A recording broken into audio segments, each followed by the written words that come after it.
Hi, I'm Mimi Chan. Welcome to Culture Chat. Thanks for joining the conversation.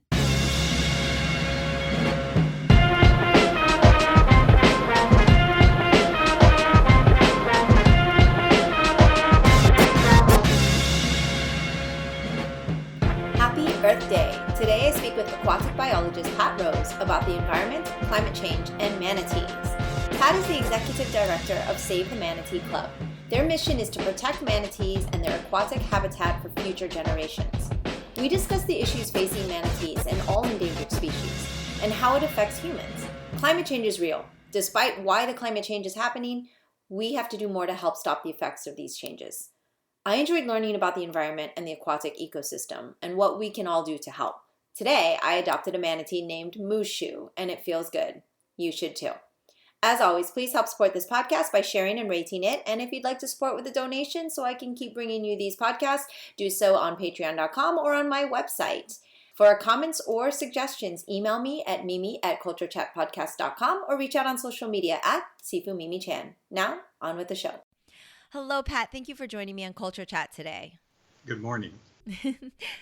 Yes. I'm so excited to talk to you. Of course, Earth Day is upon us, so I wanted to talk to you as a official aquatic biologist, but also you do this amazing work with the Save the Manatee Club as executive director, and I am excited to hear about all of the work that you've been doing and how that kind of ties into what I've been thinking about, which is Earth Day and their kind of theme this year, which is about endangered species. So it made me kind of think about you because, of course, I know your son and he does Kung Fu with us. And so he's always telling us about the amazing work that you do with the Save the Manatee Club. And I can't wait to hear more about it.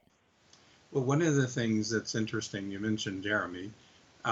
He, of course, volunteers for Save the Manatee Club. And a lot of what we do, we're able to do because not only we do have professional staff, but we have a lot of volunteers that join the organization and help us do a lot of different things. I see. So, for example, that was what was one of my questions is, what can us as citizens do to help? But before we jump into that, can you maybe share a little bit about where, we're at? Because I remember they were endangered species and then they came off the list and then that wasn't necessarily positive because then they thought, oh, the manatees are doing great. And so maybe you could tell me a little bit about like why they're endangered and kind of what's gotten us to the state we're in now. Yeah, it's a little bit complicated, but fortunately we have a long time to talk about it. So let me try to take it through a logical progression. Sure. Certainly manatees are doing, in terms of total members of the population, they're doing better within the United States jurisdiction than they were when they were first listed as an endangered species back in the late 60s. Even though the Endangered Species Act wasn't passed until 1973, we're on that original list. We have more of them, but their habitat today is actually in much worse shape. Things are getting quite a bit worse in terms of the amount of pollution in our waters, the types of algal blooms that occur. People probably couldn't be in Florida without hearing about red tides and blue-green algal blooms and brown tides. And it's kind of one thing after another that's happening with our water. We don't have enough of it. We have too much of it. So all those things as part of the aquatic ecosystem affect manatees too. We're also facing a time when more manatees are being hit and killed by boats than ever before. We've broken the all-time watercraft record the last 2 years. So clearly we haven't done enough to recover that population entirely. There was a difference of opinion about whether it was time to reclassify them from an endangered species to a threatened species. A long, involved review was done. And in fact, public comment were requested. There were about 80,000 people that responded to the U.S. Fish and Wildlife Service saying it's too early to reclassify them from endangered to threatened. They also put out to scientific peer reviewers. They sent out to 10 different ones, of which actually 4 responded.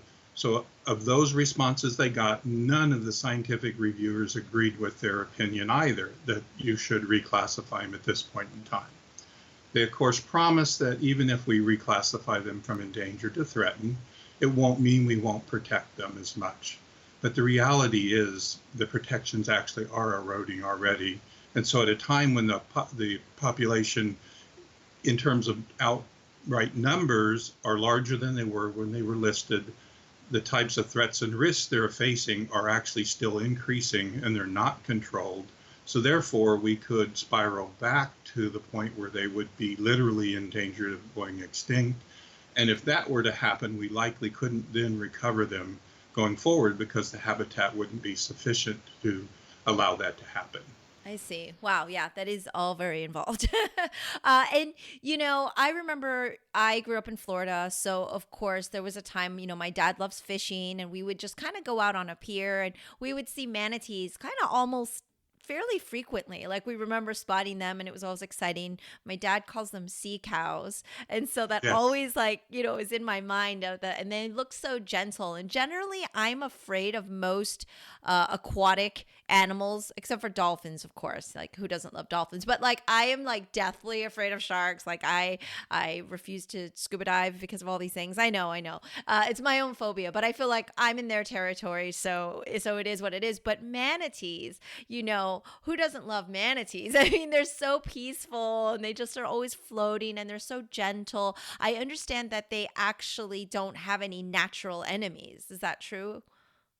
No significant natural enemy. It may be that once in a while a shark might take a sick, baby manatee or a calf, or an alligator might occasionally, but it's not significant. Rarely happens. In fact, I've done a lot of work with manatees and alligators, and it's really the manatees that are kind of telling the alligators what to do. Even the great big alligators will just give way to the manatees. So it's Really? really kind of interesting. So manatees aren't even capable of being aggressive, Yeah. but by their size and their sort of their demeanor, if you will, if you ascribe a human characteristic to them, they're just really docile. But they're very strong, large marine mammals. So they do have a presence within the waterways, and they really don't really present themselves as prey to species. Man Right. is the primary risk and threat to manatees. Right, of course. And that's, of course, something that we hear about a lot in terms of, you know, I'm very progressive. I do believe in, that we have to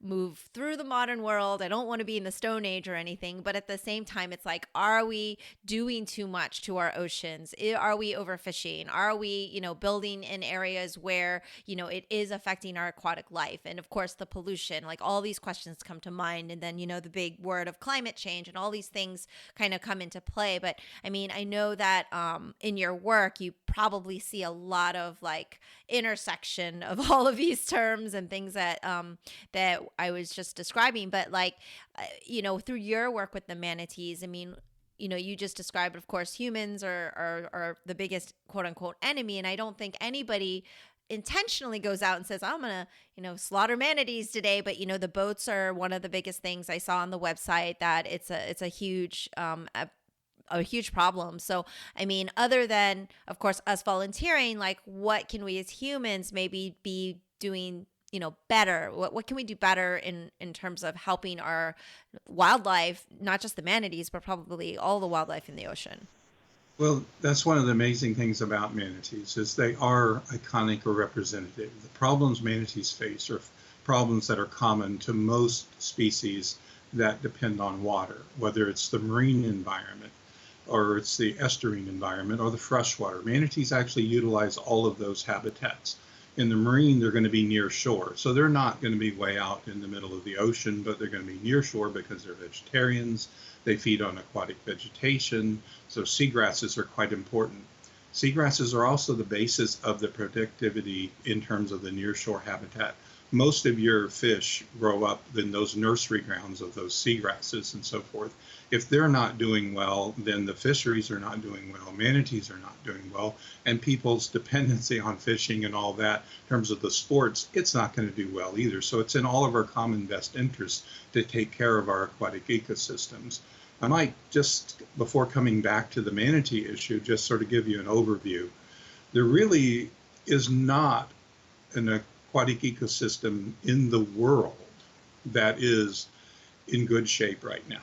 We're seeing severe consequences from whether it's pollution, from terms of nitrogen and phosphorus loading, the global warming in the sense of climate change is certainly a reality. The The warming waters, for example, are part of the impact together with the pollution that are harming our coral reefs. Probably 40 to 60% of our coral reefs are already being adversely affected, some beyond repair. Others will be able to adapt if we do what we need to do to change the pattern that we're in right now.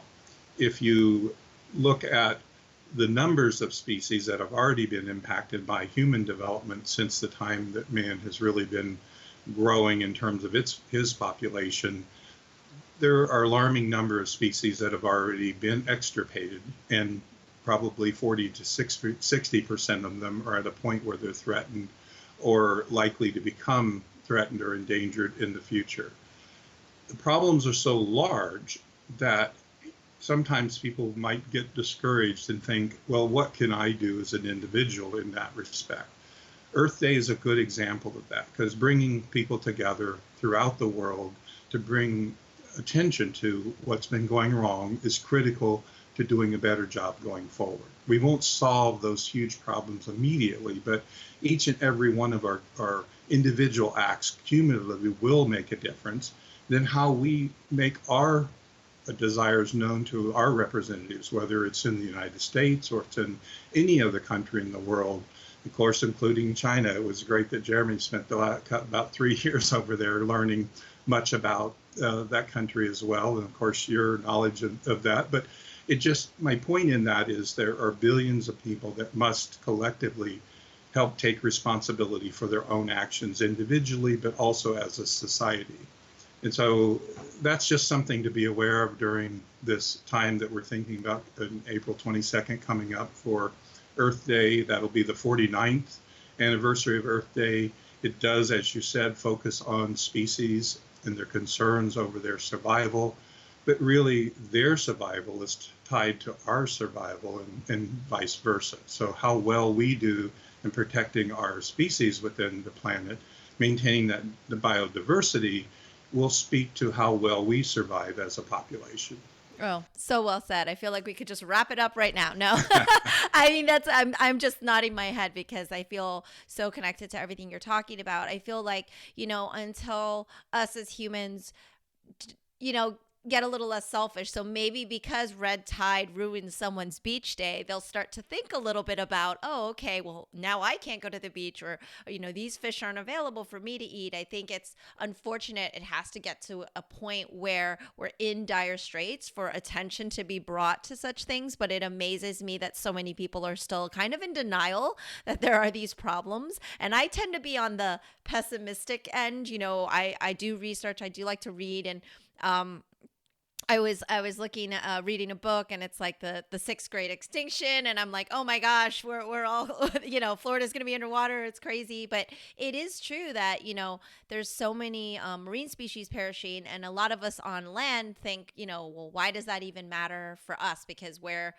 here, we're on land, there's plenty of fish in the ocean. They don't understand why the coral reefs dying is a big deal, and how kind of that chain effect happens. And I know I read a little bit about just even something as simple as a whale. They recycle important nutrients, and then that also helps with carbon, and that helps combat climate change. And I'm like, wow, there's so much going on, and I feel like maybe it's so intangible for people, or so hard to understand, that they kind of just shut their eyes and ears to it. So maybe you can explain in kind of a simple terminology of maybe one example of how if the manatees did die off, what the chain results of something horrible like that would be, or what has already happened. Like you said, we've already lost some aquatic animals and things that have been extinct.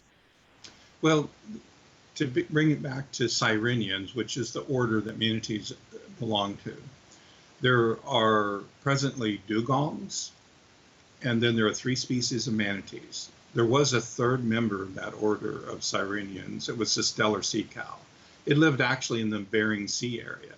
From the time that man discovered that species, he extirpated it through hunting to support fur trading and hunting in less than 30 years. 27 years it took for that species to go away. There's only been one of them. There'll never be one of them again. Unfortunately, that's happening on a scale that's increased dramatically over the years. That was back literally in the 1700s time frame. What it's important for people to understand is our natural systems evolved together. So, for example, manatees feed on seagrass. When they feed on the seagrass, they don't destroy all the seagrass, they graze the tops of them. And when they graze the top of the seagrass, it actually makes the seagrasses more productive. So they're able to be a better part of that basic food chain, if you will. It supports the invertebrate species, it supports the embryos of the maturing fish.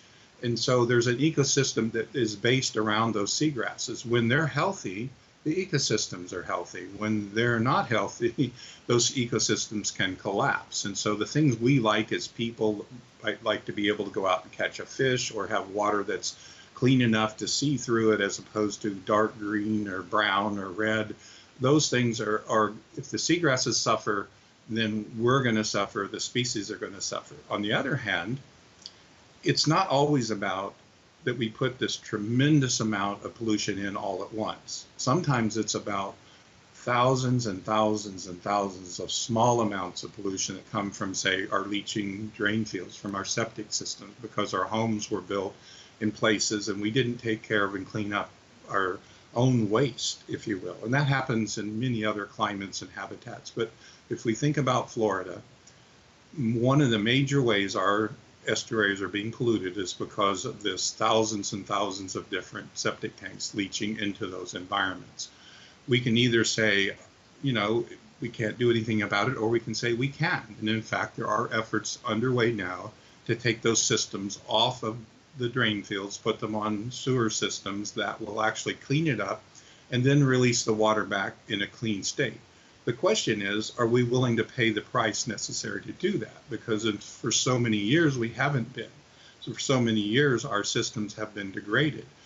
They reach a point where they're going to collapse. We're close to that point of collapse now, but we're not so far towards it that we can't turn it around. You've heard it called a tipping point sometimes, or a slippery slope.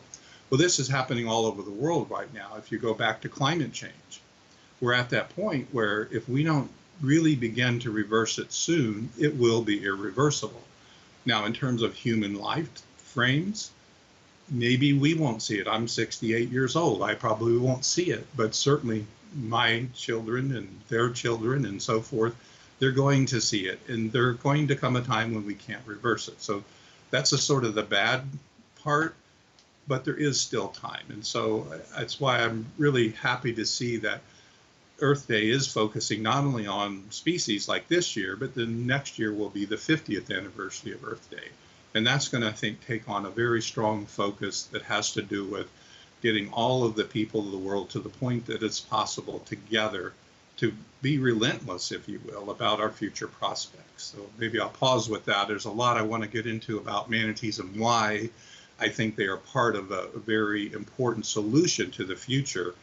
But they only are in small parts of the world compared to all species. Right, of course. No, I mean, but like you said, it's one ecosystem and we're part of that too. Like it's all related. So the manatees being affected affects everything else because they're all the animals, everybody's facing the same problems, right? So it is definitely all related. But I was curious because I know that, the very little that I've done in terms of reading and trying to understand everything, because we hear a lot about temperature rising. I actually did go to Antarctica last year and talked to scientists there. They, talked about glaciers cracking, and it's not like Antarctica is going to melt tomorrow or anything like that. But they said, like what you just said, there is a real serious threat to, long-term rising sea levels and all of these things that kind of keep, snowballing, what have you. And so I was wondering, though, as you've been doing biology for a very long time,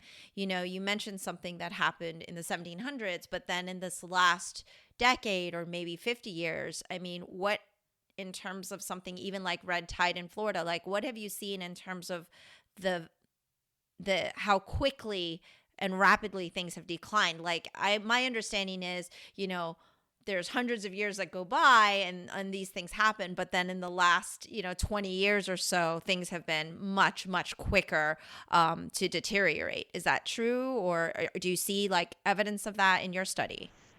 Yeah, the cumulative effects is what I was going back to before. You can have the really big things where you have the industrial pollution of the past, where we've kind of eliminated the point where these big, what they call single source point sources of pollution were there. We've done a pretty good job of stopping the most egregious ones. But the thousands or hundreds of thousands of small ones, cumulatively, we have it. You can even go to as simple a thing as how much fertilizer you put on your lawn. So if you live near a lake or an estuary and you put fertilizer on your lawn to make your grass greener, but you do it right before a rain, or you do it too heavily, or use a high phosphorus content in it, you might think, well, what difference does that really make? Well, it makes a lot of difference if there are hundreds of thousands of you doing that to the lawn, and then the rain comes and washes it in. It can actually cause a major algal bloom within a short amount of time. And so just by using best practices, you can still have a lawn, you can still have a green lawn, but if you're smart about how you take care of it, you can make a difference going forward. And it's that difference you make together with the hundreds of thousands or millions of other people that are involved trying to make a difference. You really can. So if you look at the manatees, as we talked about, as part of the aquatic ecosystem, in the wintertime, they need to stay warm. One of their best ways to stay warm in the wintertime is to go to our natural springs, because those springs will hold their temperature at about 72 degrees year round. So in the winter, that's warm for the manatees. In the summer, it's not so warm, you think 72, but compared to 45 or 50 or 55 degrees in the winter, that's enough to make a difference at 72 to save those manatees' lives. But those springs won't be there if we pump too much water out of them, don't allow enough rain to recharge the springs, or put too much nutrient into them to where the algal blooms and so forth grow, or even those springs stop flowing. So that's one element of it. You have the river systems. Well, are they going to be clean enough, or is there going to be enough water in our rivers? What's called a minimum flows legislation was passed back in the 70s, similar to the time frame Earth Day started, because it was really in those 1970s where there was a sort of ecological revival and an understanding of the problems. And we passed a lot of good laws, but many of those laws have not actually been implemented. So here we are in Florida, laws for minimum flows protection for our springs and our lakes and our waterways were passed. We still today, in 2019, don't have our rules all developed as to protect them. So every year we didn't pass what was a minimum amount of water necessary for a healthy ecosystem. Every year that goes by, there's less water, in effectively clean water, especially available to support those ecosystems. I'm starting it a little far afield, but if we don't address it, it will be too late. So we, as Save the Manatee Club, besides dealing with the education and the science and the advocacy in those sense, we also have to stand and draw a hard line in the sand, if you will, sometimes from a legal perspective too. So right now we have an administrative lawsuit that's been filed to protect the water quality within the Blue Springs Basin, which is one of the most important winter habitats for manatees. We also join with many other organizations to cumulatively fight together to protect those resources. We can't do that without the people who support Save the Manatee Club and the other organizations. So even as simple a thing as adopting a manatee can make a difference in saving a spring, for example, because if we don't protect manatees and everywhere they are within those aquatic ecosystems, we will, and of course the people of Florida will lose, because short-term gains are being put in place through laws and legislation that will impact the long-term sustainability of our ecosystems. So again, that's just one example. If we don't recharge our aquifer, or if we take too much water out, the springs will stop. And many springs in Florida have stopped flowing already. We have to ensure that they do keep flowing in the future, and they are flowing clean water, for example.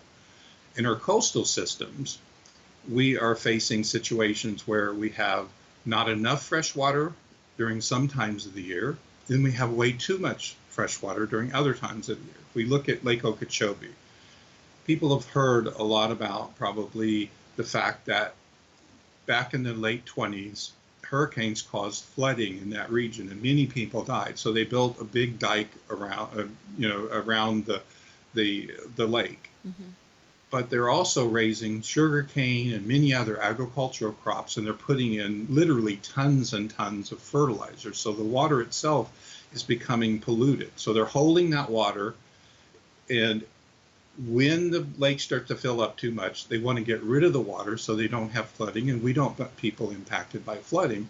But that water that's being discharged, whether it's to the west through the Caloosahatchee River or east to the St. Lucie Canal, is full of pollutants. And so not only are you sending too much water to those estuarine systems, ultimately on the Gulf Coast and on the East Coast in the Indian River Lagoon, you're sending it full of different nutrients as well. That can cause algal blooms to explode. That's where you see these ugly, stinking green messes and the dying fish and the rest of that. So then people get alarmed like they have recently, because now it's reached that point where it's everybody's problem. Right. But as soon as it dies down and we get a little better situation and their own backyard is not impacted, they kind of go back to their daily life. And that's what we have to kind of guard against. People have to understand that if you're only managing when it's a crisis, it's inevitable that you're just going to get worse over time and worse over time. And that's what's been happening in many places in Florida. So right now, in fact, our legislatures are meeting right now and making decisions that are going to affect whether or not the water in Florida is going to be clean enough and there's going to be enough of it, whether it's for manatees or for people. They're often, though, deciding they're going to put profit over sustainability. And that's the key issue. So unless enough people rise up, if you will, and say, no, it's important to have clean water. It's important to have enough water. It's not so important that someone makes X millions of dollars because they can give to your campaign. It's more important that we all have a reasonable chance of making it and being successful and being able to enjoy our aquatic ecosystems. Absolutely. And so for us, I'm going to make sure I do link everything here so people can adopt a manatee if they are interested, and they can do that straight directly with your organization. Is that correct? Yes, And then right through our website, savethemanatee.org. yes, and then of course also I'm hoping, I did peruse the website, but that was a few weeks ago, and I'm not as it's not in my head. But like, do you have where, hey, sign this petition or contact your legislators, or do you have things that are current so that we can always be up to date, or maybe on your social media feeds, so that those of us who do have an interest but never really know, there's laws being passed every day, and there's things going on every day, and unless we actually seek out information, unfortunately all we get is what I consider to be filtered information, and Right. and information is not always relevant to what I would like to know about what's going on in my state and my country. And so I often have to do hours of research where it's very frustrating, as a citizen, where it's like, of course, when we hear you describing all of these horrible things with the water, I don't think anybody would want that. And so I love that we're able to talk about this today and maybe bring some more awareness. I do have a lot of Florida listeners, so those of you who are out there, definitely log in so you can see what more you can be doing. Because I think like you said, it does affect everyone, and if we kind of look beyond, like you said, putting a Band-Aid, it's like putting a Band-Aid on a leaky roof, right? Like, oh yeah, well, Right. it's fine for now. And, until red tide comes next year and then their beach day is ruined, then they remember, right? So it's just trying to keep these issues always kind of not out of sight, out of mind, so that they're at the forefront and that we do remember what's going on all the time. Well, we certainly have, you can go to our website and you can sign up to actually receive our action alerts. In fact, just today, we sent one out for people to call their Senate representatives, because there are major legislative decisions that have to be made. Unfortunately, all too often, the decisions are in behalf of certain sort of high-powered political folks that are wanting to make a lot of money off of of things they want to do in Florida. But when enough people call and write and say that they want them to take these other things into consideration, they often will. But it does take a lot of different people. And so whether or not you adopted a manatee and help us that way, because it helps us do all the things to help living manatees as well as protect our waters throughout Florida. And we do also some international work in West Africa and South America and other places too, where there aren't so many, developed situations. It does help us keep these things in front of the decision makers. And hopefully we can influence that policy before the wrong policies are established. But sometimes it takes us standing up in a court of law saying, no, not only are you wrong, but you're dead wrong. And we need to have that power of advocacy and the numbers of people together to make that lasting difference. Yeah, definitely. And like I said, I will definitely link all of that here so everybody can see how to make a difference. And like you said, I think people just feel like, well, what's my one phone call or what's my one, thing. But if every one person did it, then we would probably be progressing forward, and hopefully we'll be able to pull out of the endangered and the desperate measures and be able to kind of move towards progress. Because like you said, I tend to be more like, oh my God, I read about, what the first mass extinction was, and then I'm like, oh my gosh, it's all gloom and doom. And it's like, is it too late? But you definitely said that we can definitely reverse things. It's not too late, but it has to be, a priority. Absolutely. People, and rightfully so, they're trying to make a living. They're trying to take care of their kids. They're trying to, deal with their daily challenges. But there are more convenient ways to help you, like you just said. So we want to, as Save the Manatee Club, we were formed in 1981. It came about because Jimmy Buffett, who, is a popular singer, and he was interested in manatees as a sailor. He spent time on his boat. He saw manatees. He saw the scars on them and so forth.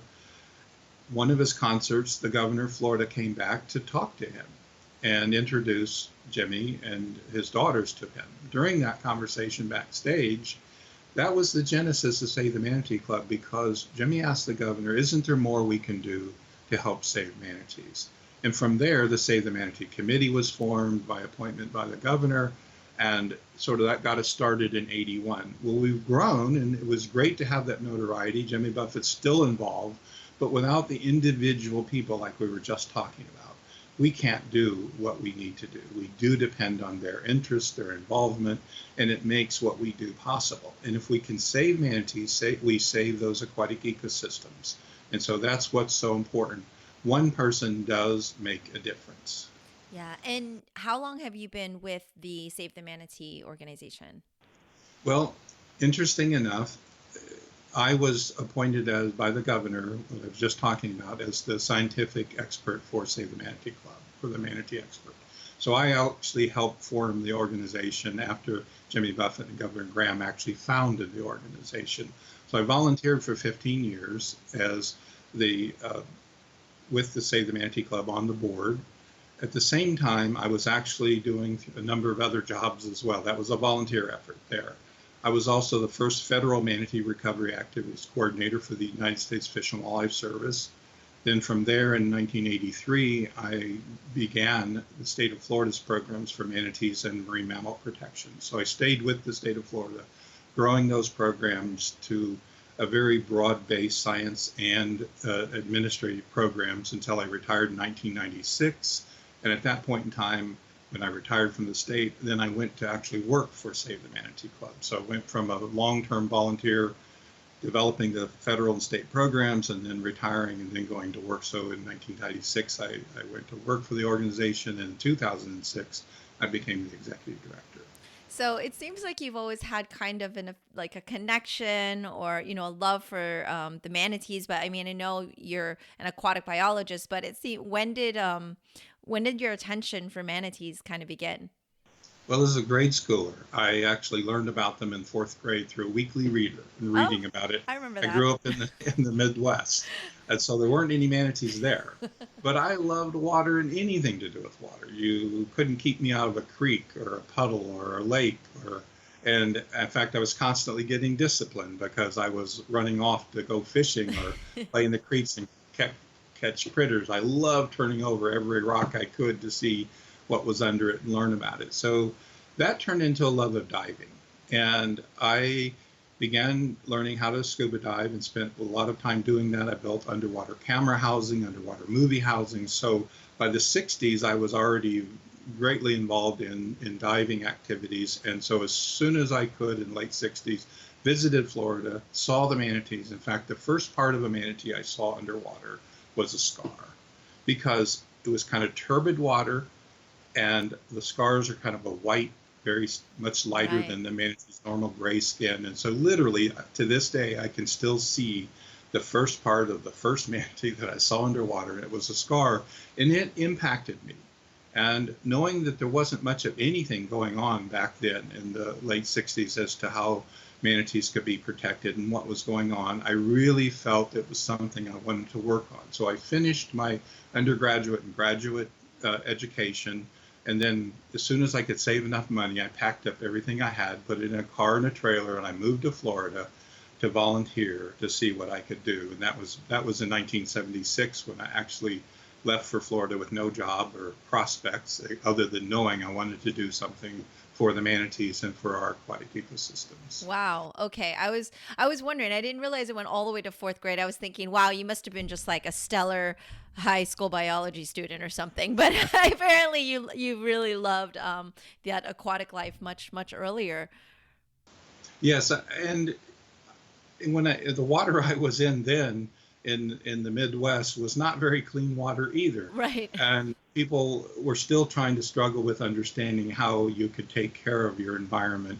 And we were just starting to change from an under thinking that our backyards were dumping grounds and that our rivers and lakes were places to get rid of our pollution. Fortunately, we know better and we're doing better on a large scale, but we're not doing better really on a cumulative basis. How much does the individual contribute to that problem is still a major cumulative problem. And so, yeah, we stopped doing the really ugly things, setting rivers on fire in the Right. Northeast and things like that. But cumulatively, we still have a long ways to go so that our impact as individuals is not adding to the millions of impacts from other individuals. Okay. And just kind of for fun, I mean, it seems like you've scuba dived quite a bit. Well, a few hours. But Sure. I was wondering, other than manatees and, like I already shared my big shark phobia, but like what other really interesting things do we not realize is out there in the ocean? And I mean, other things that are going on. It's like a whole nother world, and unless we're watching Discovery or Planet Earth or something, like we're not really involved. Like, what do you see when you're under there and what is it like for you? Well, I think some of the things that were amazing to me is I think whale sharks, for example, are a species that I can kind of really get behind like I do with the manatee. Because even though it's a shark, it feeds on plankton. And so it swims the ocean with its mouth wide open. It's huge in terms of what size it is, but it is also docile. It is not aggressive. It depends on, feeding on plankton, basically, like many of our largest whales. They're with our large, baleen feeding whales and also other whales that feed on krill and other small organisms. They depend on a healthy ecosystem as well. They're also amazingly intelligent in terms of the whales, and they can work together to, whether it's to encircle the creel with a bubble screen around it. You've seen probably from the humpbacks when they'll feed and get Hmm. together and then come up and feed on that. But again, they're not going to do well, no pun intended, if the oceans aren't clean enough and stable enough. And the same token, temperature alone, I'll come back to sea level rise and climate change. Hmm. So even if we cleaned everything up and we weren't having the literal pollution from, say, not too much nitrogen and phosphorus and those things that cause algal blooms and so forth, if we don't deal with the temperature, the melting glaciers, the sea level rise in that sense. Those warmer temperatures, if they warm too fast, the species within those ecosystems can't adapt properly. And so the systems become even further out of balance. So if humpback whales depend on a certain species of prey being in an area a certain time of the year, if they aren't there when they get there and they make these long migrations, you can wipe out hundreds, if not, thousand whales in a very short amount of time. And so that's the other thing people have to think about. It isn't just the, the dirty things we put in the water, but the temperature itself is making a difference. And species that survive or thrive on certain conditions can be wiped out by those conditions changing within a reasonably short amount of time. There needs to be time for those species to adapt to those changes, or we're not going to make it. And right now, man's influence is causing that change so rapidly that it's going to be difficult for those species worldwide to adapt to those changes. Wow. Yeah. And it's interesting because I feel like you hear about it and I mean, we're in Florida. It feels hot pretty much all the time, but a lot of people go, oh, well, it's freezing where I am, or, it's not getting quote unquote warmer. And I think there's like this misconception or misunderstanding of like what rising temperatures are, and then how that actually does affect, the ocean, and not just melting the glaciers. But my understanding is that when some of them do melt, it causes like algae to coat the ice or something, and it makes it darker. So then more solar energy is also absorbed, and that also makes the temperatures warmer in the ocean. So even if we don't feel it like in the weather, the ocean itself is also getting warmer. Does that kind of correct? Am I? Well, it's a Yeah. combination of all those Okay. things. So the Yeah. amount of CO2 trapped in the atmosphere is causing the heat within the the Earth to not dissipate as much and therefore to build up. When that happens, then of course the glaciers melt, the sea level begins to rise. When there are warmer temperatures, different species of plankton or algae that normally would grow at one rate, and if they're fed pollution, nitrogen and phosphorus, and they're given more heat, temperature, higher temperature, then they're going to grow more rapidly. And so in a balanced system, that's a good thing because they're producing positive byproducts. In a system that's out of balance, it can cause severe consequences. And now going back to temperature, people will say, oh, well, because it got so cold in such and such a place, we can't be having, global warming. That's not true at all, because our systems of within our atmosphere creates it things where you can see major shifts where you have some very much warm going very far north and cold going very far south. They know from history that even during other times when the earth was going through a warming period, other places within the earth were actually much colder than before. So that is not something that people can turn to and say, well, see, that means global warming is not happening. In fact, it will happen. Some places will get colder, other places will get warmer. But if you look at the net effect and what's going on in terms of the overall temperatures and what then the consequences are going to be, and for just a minute, I'll say to people, honestly, it doesn't matter whether it's all being caused by man and some of it's being natural. What matters is when you have sea level rise, you have these other things happening. We need to stop arguing so much about what is the cause of it as to what we can do about it. We know that man's contribution is significant and it's accelerating it and it's causing it to get much worse, much faster. And so we can do something about that. Right, we can and we should. So Yes. I'm looking at the website now, and I realize that there's a lot of ways. So other than just adopting, just even reporting an injury, donating, of course. But I would like to hear a little bit about the volunteer opportunities. Do we get to like hang out with the manatees? I know you're not supposed to like touch them or swim with them, but I think people might be really excited to be around them. I know that you can actually see them on webcam also, if you just want to have kind of like a peaceful thing up on your screen. There's nothing nicer than watching the manatees swim around. But what are the volunteer methods that people can do, especially if they're in Florida, or is this nationwide they can volunteer for? Well, most of our opportunities for volunteer are locally, but for example, I'll start outside of Florida. Coming this May 19th, I think I've got that date right. They're having a major race for the manatees, a 5K race in Michigan. Okay. And it's been going on. And school teacher, Leslie Argiri, has actually been doing that for many, many years, and it's been wildly successful.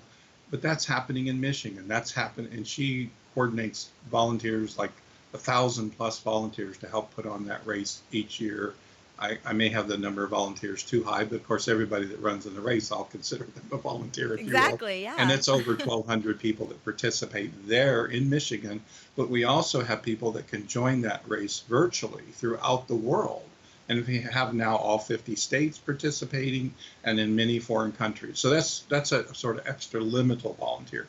You can come to our offices. You can do the simple things as stuffing envelopes or sorting through educational materials, preparing packets for teachers and school children. You can volunteer at Blue Spring State Park as part of a coordinated program we have with the state of Florida at the park, where they can actually watch and help during the warmer weather when people can swim and kayak in Blue Spring Run. But some manatees still come in because some of the female manatees want to give birth in this protected water. That can actually cause a problem. So we have volunteers come, watch out for the manatees, and then make sure that the people interactions with manatees are not, in an uncontrolled situation. So that's another avenue. If you, again, just reach out to Save the Manatee Club, sign up to join our action alert list. We'll send you opportunities. If you'd like to do public speaking or tabling at an event, we do hundreds of events through the year where people can help talk to other people and give them opportunities to learn and to grow within Florida. So there's a number of different ways. Then on occasion, we do have people that come to us as a volunteer. They become a staff member of Save the Manatee Club. We have several right now who are just priceless folks for us. They started as volunteers. I started as a volunteer. That's right. You sure did. So you show what you can do, and you never know what's possible from there. Absolutely. Well, I mean, I have my brain is like exploding right now. I have so much information. It's been so informative and a little doom and gloom, but also very hopeful, because I think through just seeing the work you're doing and it is making a difference, and even something like adopting a manatee and saying, okay, you know what, my efforts are going towards something tangible. I think people maybe can feel a little bit of that they are making that difference. And I definitely encourage everybody to please visit the site and do that. Go out to the events that are coming up, because we are in April, which is for Earth Day. And also call your legislators. Nobody wants dirty water and pollution. I don't think it's good for anyone. So I definitely encourage everybody to be involved and reach out to this organization. I think they're there as a resource as well to, answer questions and help kind of educate everybody. So I really want to thank you for all the work you're doing. I'm sure people don't just call you guys up all the time to show their appreciation, but I definitely appreciate it. And I know that a lot of people I talk to, are beach people, because they love, they live in Florida, they love the beach, and a lot of what you do makes that environment a lot more like a real vacation, like what people want to come to Florida for. So thank you so much for all the work you're doing. And I definitely want everybody, and myself, I'm going to go adopt a manatee right now, but I want everybody to go and support that, because I think it's definitely something that is going to be hope for our future. So thank you so much, Pat. And I will link everything for everybody here, and Save the Manatee Club. Well, thank you very much. I really appreciate the opportunity, and we'll certainly welcome anyone who wants to come and to learn more. And we're very grateful. We can't do this without the support of our supporters. Thank you. That's all for today's episode. Thanks for listening to Culture Chat, and hope you enjoyed the conversation. Please subscribe and rate my podcast. Feel free to leave me suggestions or send an email to mimi@culturechatpodcast.com, or follow me on social media at Sifu Mimi Chan on Twitter, Instagram, or Facebook.